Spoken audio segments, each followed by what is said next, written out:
Hello everyone, Aaron Spears here from the Westlake Porter Public Library.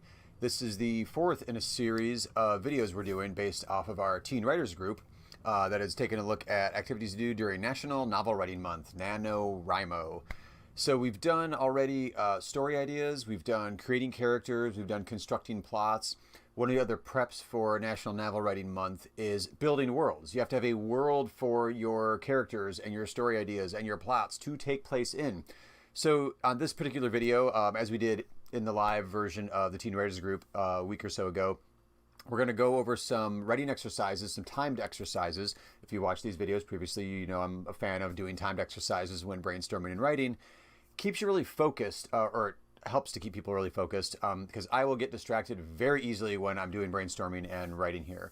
So these exercises today, the timers are going to be on screen, and we'll have some prompts and slides here to kind of guide you through it. We're going to go through some exercises to build the world and really flesh out those details.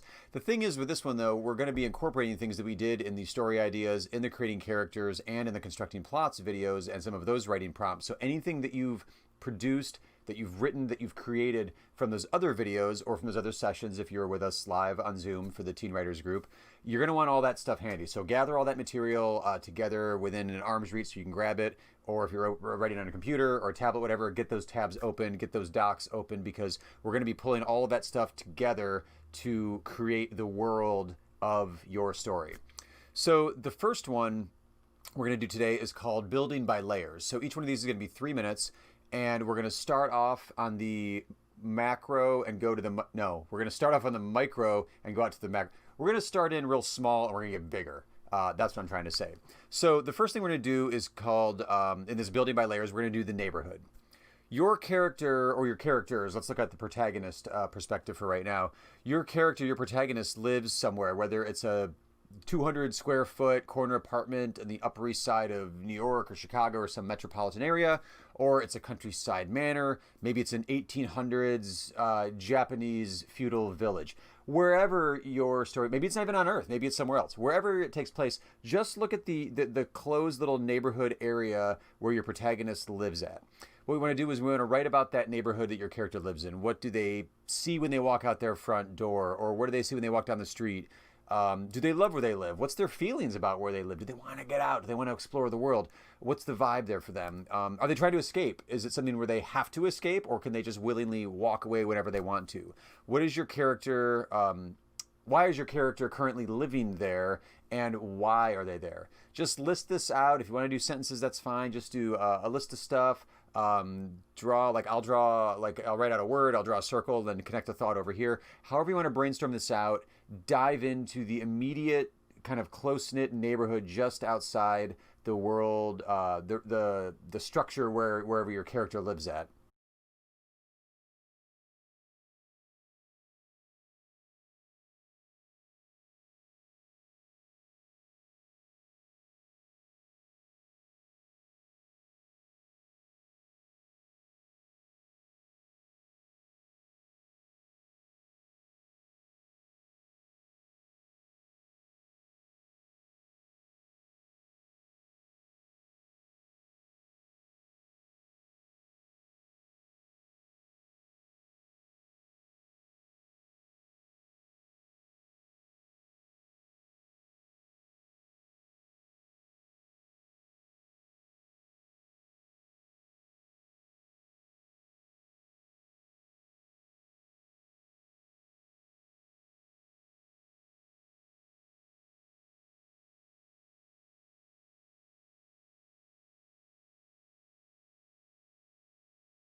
All right, so we got a list going of what the immediate surroundings are when your character walks out their front door. That basic, neighborhood kind of concept around them, the immediate surroundings. Now, picture it like, a Google Maps. So you got that little zoomed in spot that is their place, their neighborhood, right outside their immediate house. Now we're going to zoom out a little bit more and let's look at like the town, the city, the village, whatever it is that contains the people around your character. But mostly think about it this way too. These are mostly people that your character maybe doesn't know, that just do live around them. We're creating a world here. Not necessarily everything is going to go into the final novel, but we want to get to know the general world around your character. So we're going to zoom out a little bit more. Now we're looking at like the city environment, the town environment, the village environment, whatever it is. What does it look like? Is it populated? Is it not populated? What are the geographic features? Is it like a intense, city urban environment? Is it a rural area? Is it next to a volcano? Is it what are the geographic features of it? Like, is it mountainous? Is it hilly? Is it the plains? Is it a desert? What's the environment here? What is the architecture like? If there's architecture, is it a nice place to live? Like, is it idyllic, or is it crime ridden? Again, like people, not people, populated, not populated. And then also always keep in mind, what does your character think? What is their mental space? What is their mental thoughts about this city, village, whatever the other neighborhoods that are around? And what are the people like that are here as well? Three more minutes. Sorry. Go.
All right, so now we've got a list, some sentences, some thoughts, some ideas of what the city, the village, whatever the structure of society is outside of the neighborhood from your main character. So again, we're starting small in that Google Maps kind of idea. Here's the neighborhood, here's the city, village, whatever. Let's go out even bigger. Let's go out for the world, like the full scope of the world that your story is taking place in. And now that's not actually like maybe planet Earth necessarily. Maybe it's a country, it's a geographic area, like whatever the largest scale is that you've got going for your story. Let's look at that now. So, that neighborhood, the house, the neighborhood, the city, they are all in someplace larger, the world that your story is going to be taking place in. But what kind of world is it? Kind of keep in mind a lot of the stuff we mentioned on the previous one of like, architecture, geographic descriptions, different things like that. Is it, very rural? Is it volcanic? Is it agrarian society? Is it a farming society? Is it very industrialized? It depends on the time period you're working with. It depends on if you're in a fantasy world or not. So what kind of world is this? Is it one where readers are familiar with? So if it has a lot in common with our actual reality, then you can lean on some of those details and just, let your mind wander and brainstorm some ideas about what that looks like, what reality is right now. If it's a complete fantasy and a work of fiction that your readers are unfamiliar with, then you're going to have to explain a lot of different details. What are those details that you need to explain? Is if this is unlike anything they've ever read before, then make sure you're including a lot of details to kind of ground them in this new reality that you're creating for them. What kind of people are there? What kind of animals are there? What kind of buildings are there? Is there a transportation system if we're talking about an urban environment? Is there a power structure? Is there an actual government structure here? Is it a royalty kind of thing going on? Is it elected officials? Was your character born into this world, or did they find it by chance? All these sort of things. What is eaten there? Like, what's the food? I keep going to food with all these exercises. I don't know why. Maybe I'm recording these when I'm hungry. What are the people like in other countries other than the one your character grew up in? Are there different regional groups? Are there different traditions going on? So there's tons of ideas to explore in this one within the world. There's still only 3 minutes on the clock, so jump in.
All right, so now we've gone from the kind of micro to the macro. We've gone from the tiny details of what the neighborhood looks like, your character's in, all the way out to the whole world that is around your character in this story. We've got some ideas. I've got a bunch of scribbles on my piece of paper. What we're going to do for this next exercise, 2 minutes each on this one, we're going to map it. I cannot draw, so I'm not going to be sharing with you any of the drawings I create in this exercise, but we're going to take each one of those and look at the words and the descriptions, the sentences, whatever you've written down for neighborhood, city, and the world, and we're going to map those now. So draw it out. Just draw boxes for houses. You're not being graded on any sort of drawing here, but this creates an interesting visual. So now we have the verbal, or the words that we have describing now, but now let's create a visual world so you can see spatially where this house is in relation to this other house. And again, this is not set in stone. It's all very fluid. So if you put your protagonist in house here and their best friend is over here, what does it look like to travel between the two? Just have fun, doodle, draw this out. We're going to map it. That's what this whole section's about. And let's start with the neighborhood. 2 minutes. Sketch out the neighborhood that you wrote about in the first exercise we just did.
Okay, don't feel bad. I can't really draw either, but I'm getting an interesting vibe of whether or not my characters should live closer together or shouldn't live closer together. What kind of scenes could I have as they travel from their house to point B or wherever they're going? So let's go outside the neighborhood now. We did the neighborhood.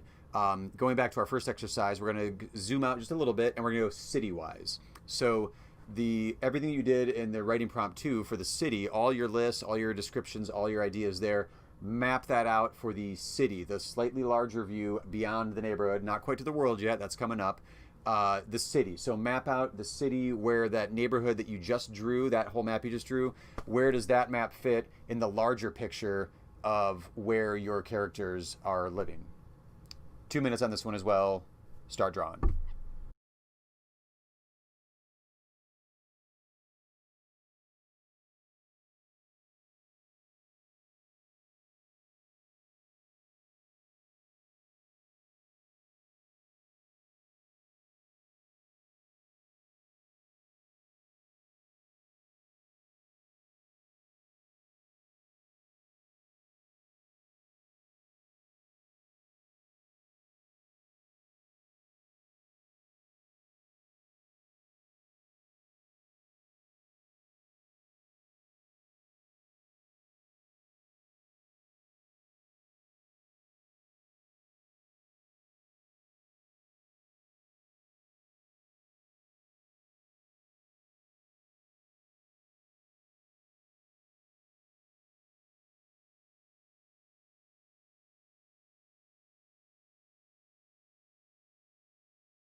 So, in drawing this out, it occurred to me that I hadn't given a thought to. I have a character who's not able to drive yet, so I need to figure out some way that how does this character get around this map? I hadn't thought of that until I started drawing this out. Pretty key detail, though, to have in your story. So now we've done the neighborhood, we did the city, map it, the world, go nuts. This is a huge task. You only have 2 minutes. Start drawing, map out the world that you've previously brainstormed about.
All right, so keep handy everything we've just done as far as mapping and brainstorming the text, the visuals, all that stuff, but set it aside for just a second. We're going to concentrate right now on exploring your setting. But we want to focus specifically on something very critical to world building. So like your story may have a large setting. It could be an entire world. It could be multiple worlds if it's a fantasy, space adventure out there. It could be just your whole setting is like one neighborhood. Whatever your setting is, we want to focus in right now on mood, which can be a lot of different things. So working our way out from the small to the large has given us a good long list of potential locations within that larger setting that the whole world of your story is taking place in. But now it's time to explore all those little settings. So kind of keep those in mind. Like I said, they're keep them handy. But what we want to do right now is look at more than just what the settings are, because settings are more than just where your story takes place. It's not just the backdrop to your story. The settings can also create and or enhance the mood of your story.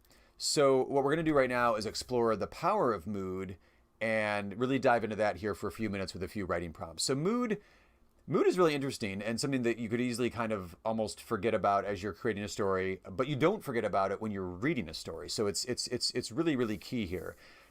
Mood is the feeling of your story. It's an emotional quality to it. This is how you make the reader feel when they're reading what you wrote. It could be dangerous. It could be playful, eerie, warm, just like so cozy. Like, oh, I just love that idea. Or nostalgic. Oh, I remember when, blah, blah, blah. It could be mysterious. It could be celebratory.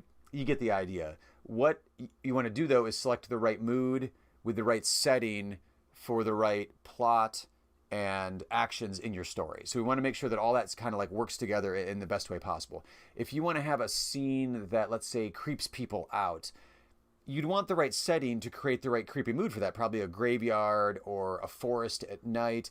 You maybe don't want a birthday party for that, although plenty of people find clowns creepy. I'm one of them. So maybe if you wrote that properly, it could work. Either way, we're going to do 2 minutes on the clock for each one of these. We're going to go through 6 different moods, three that I picked out ahead of time, and three that you'll pick out from the story that you're working on. So whatever moods you're feeling there, those are coming up. We're going to do three that I pre-selected first. So whatever mood you want to use for your three selections, there'll be prompts on screen for you so you'll know when those happen. Just do either like a list of what would create that kind of mood within your story, or you could do full sentences if you wanted to fully describe something. Whatever you want to do, you want to explore ideas of how you want to create the mood that'll be on screen here in just a moment, with the words, with the description, what elements you need to create that mood, the setting. Think about other things too, like not just the setting is very important, but think of like what the sights are in that setting, what the sounds are in that setting, what the smells are in that setting. Any other word that starts with S, I'm stuck on those for some reason. If you're thinking about the setting, think about it this way. What senses are activated? What can you smell, taste, if you're tasting in the scene, touch, that sort of thing, what you're hearing. So, because all of those descriptors are going to really enhance the mood and complement the mood. So first up, we're going to go with creepy, 2 minutes on the clock, jump into creepy, start your list.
All right, up next for 2 minutes, we're going to go with joyous.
All right, and that is 2 minutes. For the next 2 minutes, the next mood we're going to explore is suspenseful.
All right, now we're up to what you want to explore. Pick one mood from your story. It doesn't matter where it is in the story. One mood from your story.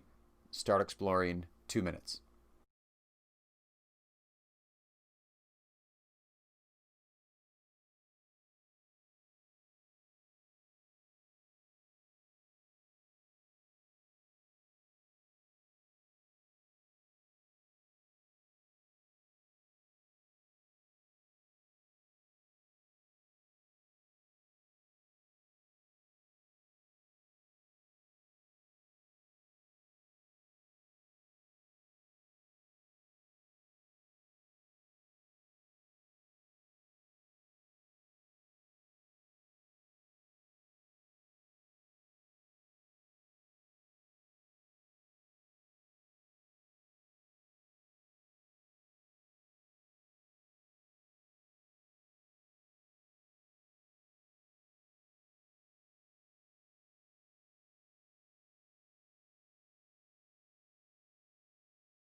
All right, that's 2 minutes. Up next, another mood. Anywhere in your story, doesn't matter. Explore the mood you want to create.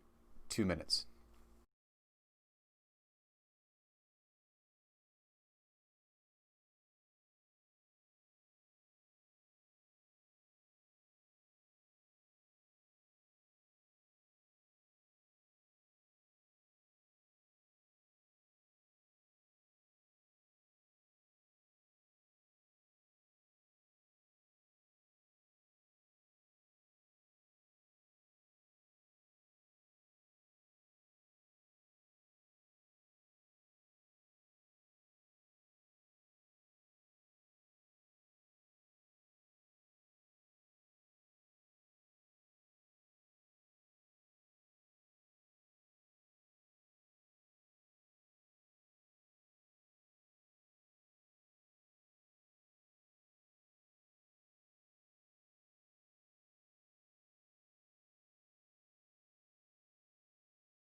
All right, we're at the 2-minute mark. Last one, the third mood, your choice. Any mood you want to explore from any point in your story. 2 minutes on the clock. Explore mood number 3 of your choice.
All right, so now we're going to start integrating all of this together. So what you want to do is get everything like your maps, your lists, all the mood exploration you just did, and we're going to kind of shuffle these together, not physically. We're going to just kind of intellectually, we're going to combine all these things together and come up with some great world building ideas and scenarios and descriptions for your story that you're working on. So we're combining the descriptions from the first exercise, the building by layers and the map it, and all of the mood explorations we just did to create settings for specific parts of your story that are going to be rich with detail and convey exactly the right mood that you want your reader to feel when they're in the middle of these particular parts of your story. So these are going to be 2 minutes each just to keep us real focused and to get the ball rolling here. First up we're going to do for 2 minutes is the setup. This is the introduction of your story. The first taste that that's not the right word, the first sense that your readers are going to get of the world that you're creating and the characters you have within this and the plot that you're presenting to them in the setup. So dive in here and you want to, again, incorporate the setting and also the moods that you want to create within the setup. This can be a list, it can be full sentences, it can be full ideas, it can be full scenes, whatever you want to do. Jump into the setting and the mood for your setup, the introduction of your story to the reader.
Okay, that's 2 minutes. Next up, we're going to do the inciting incident. So the inciting incident, if you don't remember from the previous videos or from the workshop live in person via Zoom, the inciting incident, this is the incident that kicks off your story, that sends your protagonist off onto their adventure. Really, this is it incites the story. It gets the ball rolling. So 2 minutes, explore setting and mood within anything that would count towards your inciting incident of your story.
All right, that is 2 minutes on the inciting incident. We're doing these in order, as you'll notice, as you've probably noticed already, so that we can kind of keep a through line going to see how our moods kind of ebb and flow as we work our way through the narrative that you've got going for your story. So up next for 2 minutes, you've got rising action. Rising action, this is the build up to your climax, and frankly it's like this is the bulk of your story, so there's a lot here. We're going to keep it to 2 minutes though. Just explore what moods you want to create, what settings you want to have, and if you want to, just to kind of narrow it down, just pick out like a few scenes in particular that like, oh, I'm in love with this one scene. On the way to, on their journey, they're going to meet, X and deal with Y, and they're going to have an outcome of Z. Dive into those in your rising action. Pick out a few scenes in particular and really, really dive into like the setting and the mood you want to create in some specific scenes on your way to the climax. This is all during your rising action segment.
All right, that is 2 minutes on rising action. Now we're going to jump into the climax.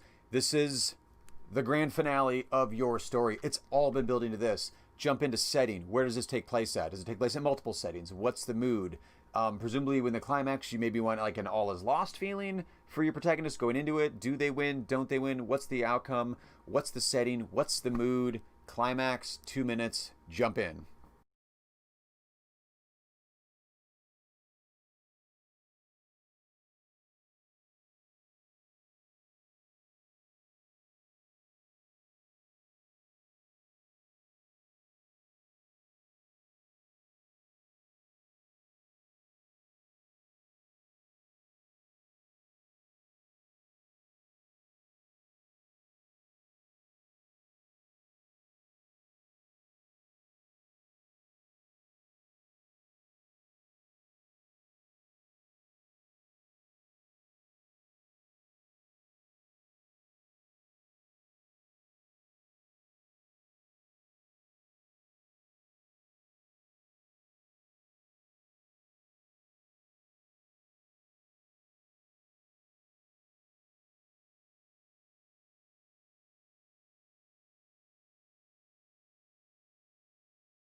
All right, we've got 2 minutes on climax. The climax is not the end of your story, it's the climax. So what we've got now is the falling action. So we're going to do 2 minutes on diving into the mood and the settings and the atmosphere you're going to want to create for your falling action. Falling action is that scene, let's just say we're going to do immediately after the climax. The climax is done. What is your protagonist immediately feeling after the climax? What are they talking about? Who's still with them? Did everyone come with them after the climax? Did everyone survive? Is this the aftermath of a victory climax, of a defeat climax? How your protagonist reacts to the climax says a lot about your protagonist, but also says a lot about the other characters around them. But what is that mood? What is that setting? What is the vibe? What is the atmosphere for your falling action segment?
All right, that is 2 minutes on the following action. This is the last segment of this is the last exercise of this segment. So this one is the resolution.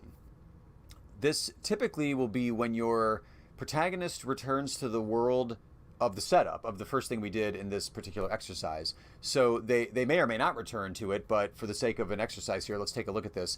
They're returning to the scenario of the setup, the initial start, like the introduction of the world that you gave the reader at the very start of your book. Well, now they've gone through all of this stuff, and now they're at the end, and you've got the resolution. Do they revisit that setup? Do they revisit the world they came from to see, like, what a changed person I am?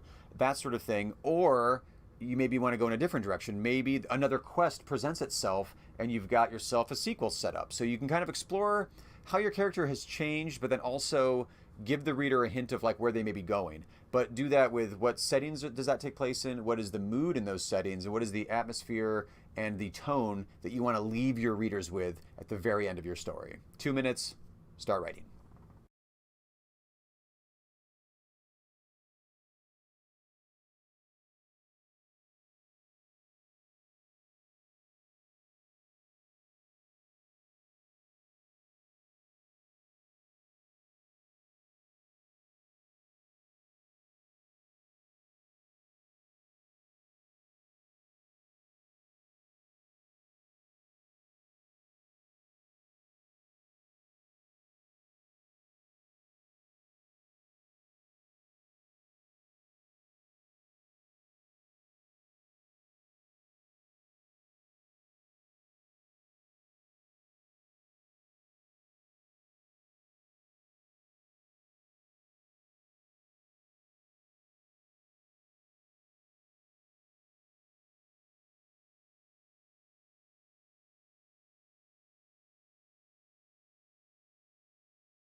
All right, so what this exercise really has done is giving us a mood and setting, a world, if you will, that your characters are now like taking place in. But it also includes a lot of things that we've done in some of our previous exercises in creating, our story ideas, but also creating our characters and developing our plots. So between the story ideas, creating characters, constructing plots, and now building the worlds and kind of playing around with what and exploring what the world is, you've got all four of those things together, not eight, those four things together, really should give you a really great sense of the world that you're in. And hopefully, as I am with some of the stuff I've been brainstorming, very excited to really dive in and explore these in a lot of detail. Start writing out dialogue, start, really structuring out what information comes to the audience at what point. In your story, kind of plotting out all of that stuff, but really diving into the details, shuffling all these four different things that we've done over the course of the weeks together into your actual story, and just jumping into the writing part, which is the whole point of NaNoWriMo. Jump in, write, explore, get that first draft done. Lock away your inner editor and just write. And if you want to keep writing as well, check out westlakelibrary.org/events for our teen writers group. We are meeting virtually through Zoom with dedicated writing time. We're doing writing prompts and just, block out the rest of the world, get some writing done. Until next time, I'm Aaron Spears, young adult librarian here.